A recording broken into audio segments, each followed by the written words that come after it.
Silent, please. Jamie. Thank you, Anthony. Good afternoon, Ryan. Just kick us off with some team news, availability for tomorrow. Pretty similar to last week, to be honest. We've got a few that are touch and go for the weekend, but yeah, we're in a good place. I think there's a sort of frustration from some of the fans at the moment that the side are quite unpredictable. You never really know what you're going to get with Spurs. You know, terrible start at Anfield, and then you come back, and then the sucker punch at the end, much more organised against Palace, and then last weekend again a bit of a question mark. It feels a bit like 2 steps forward, 2 steps back at the moment, doesn't it? No, I wouldn't necessarily say that. Yeah, we have been inconsistent probably all season on the pitch, but then I guess also sometimes off it as well. And I've sort of said in these last 2 or 3 weeks, and I've remained pretty consistent, that if you act a certain way and you stick to it and you really believe in what you're doing and continue to work that way, then that transfers onto the training pitch. And that's where we are at the moment. We're working consistently here, and we're definitely doing that. We know we're doing that. And I guess the final thing and the most important thing is the games at the weekend. You've made it pretty clear that you would like the job permanently. You feel you're ready for it. In the very back of your head, is there at all concern that 31 years of age, having your dream job, there's nowhere really you can go after that? No, not at all. Listen, I've said that I feel ready to help this club in this moment, and I absolutely do. I trust my team. I trust the people at this club, and of course those decisions are the club decisions. But I remain confident in who I am and who my coaching team are as people, and I really feel like we have a good connection with this club, the players, and we can have impact in this short space of time. And of course, going forward, that's things that are in the future. Not really on my mind at this moment in time. We're just trying to create something right now, and we've tried to do that. I think we're doing okay at that. But of course, it's important that we get results on the football pitch. Have you had any players in particular, and obviously you're very close with Harry, say to you, Gaffer would love you to get the job permanently?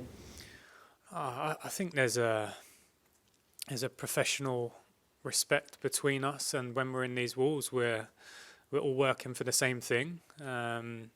With Harry, with other players as well, and I think that's probably one of the most important messages that I've tried to get across to not only the players but the staff members and everyone coming here, that we're working for this football club and we all need to be working for this football club. And in order to be successful, we all need to be together and buy into something. Otherwise, it can become difficult. So hopefully that will continue to happen in the next 10 days and also going forward as well. I think that's really important. If it is somebody to come in, would you want to stay on and be part of his backroom staff again? Or at that stage, do you need to maybe consider going somewhere else, cutting your coaching teeth somewhere else? Yeah, like I said, I'm really not thinking about next season, because if my attention goes to 6-7 weeks' time, then I'd be very stupid to take my eye off the ball now. I'm aware of the situation now. I know me and my team are doing the best we can, and I think we're doing good. And then whatever happens in the summer and next season, there is definitely decisions to be made. But at this moment in time, we don't know what they will be. Jake? Hi. You said a couple of players are touch and go. Do you mind saying who? No, obviously, we had a couple that were out last week that couldn't make the squad, and we're assessing them day by day. We've got a session in a minute, so yeah, we'll see. Okay. Obviously, 2 games coming up, the last 2. What would you say then are your sort of personal and for the team aims for those last 2 games? Listen, I think the most important thing is to get results, because that's what we're working for, to get results. But yeah, of course, at the same time, I would like to start seeing what we believe our team should look like. It has been such a short space of time, but we believe in the work we're doing. We trust in the work we're doing, and if in these next 2 games, inside, the players can feel that change, and if that can transfer to the outside, then I think that would be an added bonus. But the most important thing, of course, is getting the results. You said to Jamie that in how you feel it's been good so far since you've been in charge. That is because the question from that would be why? What's been good in your opinion? So I believe in the way I work. Me and my team. I I have more belief now than I've ever had in my life that what we're doing, and for this football club as well, the environment, the feeling we want to try to create here, I believe in that. I believe in it so much, and yeah, that's probably where it's coming from. Obviously, conceding early has been a problem in some of the games this season. I know, obviously, you weren't here in charge the whole time, but how do you work on something like that on the training pitch or in meetings with players?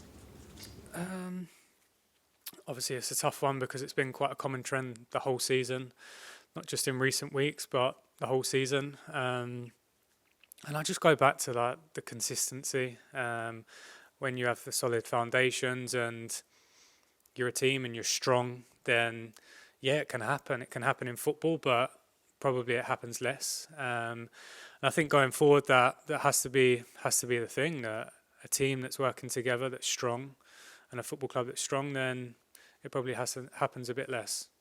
Thomas Frank's had a lot of good press, plaudits since taking over at Brentford.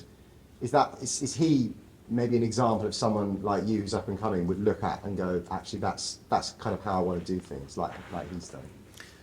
And of course, I respect him massively. Like I respect any head coach or any manager, because it's a big ask. Obviously, the job he's done is fantastic. I don't need to speak about that because that's clear for everyone to see. And I think Brentford as a football club have done a very good job as well. So we're aware of that, but our focus inside here isn't on other people. It can't be on other people. It has to be on us, and trying to create a good feeling from with inside these walls.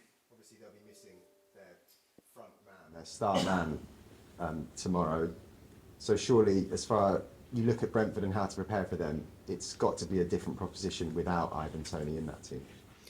It changes some things, but probably their biggest strength is they are a team. They've shown that they're a strong team.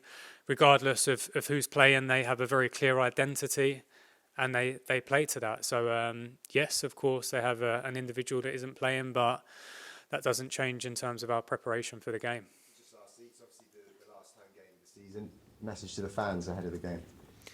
Yeah, I mean, it's important that they see and feel a team that's trying to transfer energy to them. And I think that's probably one of the most important messages that we've been trying to give to the players this week, that we want energy. We want to feel that energy within inside the stadium, because our fans have been fantastic this season. They've stuck with us. They've been with us the whole time. And yeah, we want to give them something to feel good about.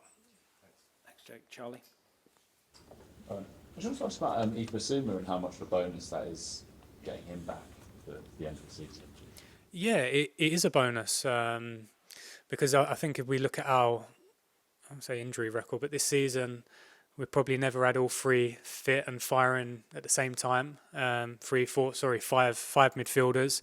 And I'll go to the front half players as well. There was periods in the start of the season where Richie was injured, and then he'd come back and Decky was injured. So to create that competition and that drive from the training pitch has probably been missing at times this season. Obviously, Yves back now. We've got Skippy, we've got Pape, Pierre, Rodrigo's out. So ideally, you have all of them fit, firing, and you can really drive that in training. But of course, we signed Yves last summer transfer window, and we believe in him. And he's coming to the stage of the season now where he's back, and I think he's someone that we hope in the next couple of games, if he's selected to get on the pitch, can bring that energy. Do you think he could start? Is he ready physically? Listen, I think when players train and they train fully, then in my eyes they're fit to play. So I've got a decision to make. We've got players that we need to pick from, but he's certainly one that is available to play. Yes. What does he bring? Obviously, the central midfielder yourself, specifically that some of the others maybe don't. I think every one of our midfielders has different strengths, and I think probably one of Yves' biggest strengths is the ability to get on the ball and kind of take the ball under pressure. He can drive. He can be a all-round midfielder. So we have good midfielders as well that can do the same thing. But yeah, I think he's an explosive player, and hopefully he can help us in these next two games. Just lastly, it feels as though the season maybe is petering out, but there's a lot to play for still. I mean, how important do you think it is that Spurs are in Europe next season? So there's always a lot to play for when you play for this football club. When you represent this club, it's a big club to represent, and regardless of what situation the club are in, it's important. And of course, we're in a position now where there is a lot to play for. We realise that, we understand that, and hopefully our energy can really show everyone how we feel right now. Thanks, Charlie. Finish with Ali, please. Just to go back to Bissouma for a second. I mean, obviously, from where he came from, he was such a highly rounded midfielder as well. It didn't quite work for him before the injury. Why do you think it didn't? And how do you unlock a player like that? How do you get the very best out of him? I think that's quite normal when you come into a different style of play and a different system. Sometimes that can take time. We probably see it with players that come from overseas. They need to adjust a little bit to the Premier League, but the same goes to an English player or someone who's been playing in the Premier League to have to adjust to a new team and a new style of play. Obviously, he's had a few injuries this season as well, which have probably halted that progress. But listen, there's 2 games now, and I can feel the excitement from him on the training pitch that he's back out there, he's playing, and he feels like he can help the team. So hopefully he can do that. Another player, Clement Longley, obviously only on loan at the moment. If you have any say, I'm not saying that you do or don't, but would you advise the club to try to keep him permanently? So these conversations, I'm sure, will happen in the summer. Right now, it's not on my mind, but what I will say about Clem is he's the type of character we want around the training ground. He's professional, he does it right, he's vocal as well, and the more people like that we can keep hold of and get in, then the more beneficial it is.